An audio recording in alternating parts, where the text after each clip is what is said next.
किसान भाइयों नमस्कार। मैं विपिन सिंह आप सभी भाइयों का आपके अपने चैनल इंडियन फार्मिंग ज्ञान में एक बार फिर से स्वागत करता हूं। किसान भाइयों, धान की फसल के लिए भी कीट, फंगस और बैक्टीरिया खतरनाक होते हैं।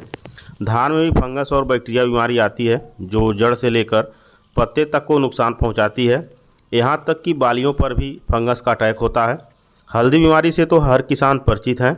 हल्दी बीमारी आने पर अच्छी से अच्छी फंगिसाइड भी इस बीमारी को नहीं रोक पाती है। जड़ सड़न, तना सड़न, नेक ब्लास्ट, झुलसा भी धान की फसल में आने पर फसल को काफ़ी हानि पहुंचाती हैं। इन बीमारियों की रोकथाम के लिए बाज़ार से दवा खरीदनी पड़ती है जिसकी कीमत प्रति एकड़ के हिसाब से 500 से लेकर 700 रुपये बैठती है। इन्हें स्प्रे करने के लिए लेबर भी रखना पड़ता है जिस पर 200 से लेकर 300 रुपये अलग से खर्च बैठता है। रासायनिक चीज़ें हमारी मिट्टी और मानव स्वास्थ्य को भी काफ़ी नुकसान पहुंचाती हैं। तो ऐसे में आज हम एक ऐसे चीज़ के बारे में बात करने वाले हैं जो किराना की दुकान पर लगभग 300 रुपये प्रति किलो के रेट से आसानी से मिल जाती है। उस चीज़ का नाम है नीला थोथा, जिसे कॉपर सल्फेट, तूतिया तांबा के नाम से भी जाना जाता है। कॉपर सल्फेट यानी नीला थोथा खेती में काफ़ी लाभकर साबित होता है।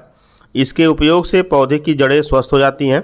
पौधा पोषक तत्वों का अधिक से अधिक अवशोषण करने लगता है। फंगस और बैक्टीरिया को पनपने से रोकता है। पौधे के विकास में भी मुख्य भूमिका निभाता है। 8 माइक्रोन्यूट्रिएंट में तांबा का भी नाम आता है। तांबा फंगस के स्पोर को बढ़ने से रोकता है। इसलिए जिस खेत में हम बचाव के रूप में नीला थोथा का इस्तेमाल कर देते हैं तो उस खेत में फंगस या बैक्टीरिया के पनपने की संभावना 70% तक कम हो जाती है।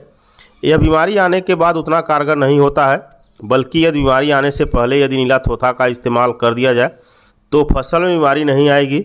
नीला थोथा झंडा पत्ता बीमारी के लिए भी बहुत उपयोगी है। यदि आपके बासमती की फसल में कुछ पौधे झंडा पत्ती बीमारी के शिकार हैं तो आप उसके लिए नीला थोथा का प्रयोग करके इस समस्या से निजात पा सकते हैं। यह वायरस और रस चूसक कीटों जैसे माहू, भूरा माहू और तेला थ्रिप्स को भी कंट्रोल करती है। यदि धान की फसल में पहले यूरिया के साथ या वैसे ही सिंगल नीला थोथा फसल को दे दिया जाए तो पौधे से कल्ले भी ज़्यादा निकलेंगे और फसल स्वस्थ होकर अच्छी ग्रोथ करेगी। इसका फसल में बहुत लंबे समय तक असर भी बना रहता है। अब बात करते हैं इसके इस्तेमाल के बारे में और प्रति एकड़ मात्रा कितनी लेनी है। तो प्रति एकड़ नीला थोथा 500 ग्राम इस्तेमाल किया जाता है।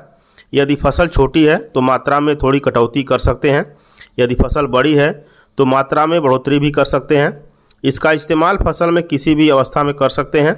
इस 500 ग्राम मात्रा को महीन चूर्ण बनाकर यूरिया में मिलाकर धान की फसल में पहले, दूसरे या तीसरे यूरिया के साथ मिलाकर छिट्टा लगाकर दे सकते हैं या सिंगल महीन चूर्ण बनाकर बालू या रेत में मिलाकर भी फसल को दे सकते हैं। और एक सबसे बेहतर तरीका है, जब आप खेत की सिंचाई करते हैं तो उस समय 500 ग्राम नीला थोथा को एक कपड़े में रख कर पोटली बना लें और पानी के नाके पर रख दें। इससे क्या होगा कि नीला थोथा पानी के साथ धीरे धीरे घुलकर पूरे खेत में फैल जाएगा।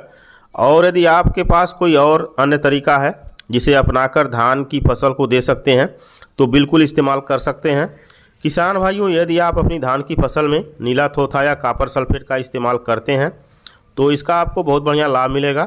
पहली बात तो आपकी फसल में कोई फंगस या बैक्टीरिया बीमारी नहीं आएगी और आपकी फसल को अच्छा पोषण भी मिलेगा, जिससे पैदावारी में भी काफ़ी अधिक वृद्धि देखने को मिलेगी। किसान भाइयों, जानकारी अच्छी लगी हो तो लाइक ज़रूर करें। अगले वीडियो में एक नई जानकारी लेकर फिर मिलेंगे। तब तक के लिए धन्यवाद।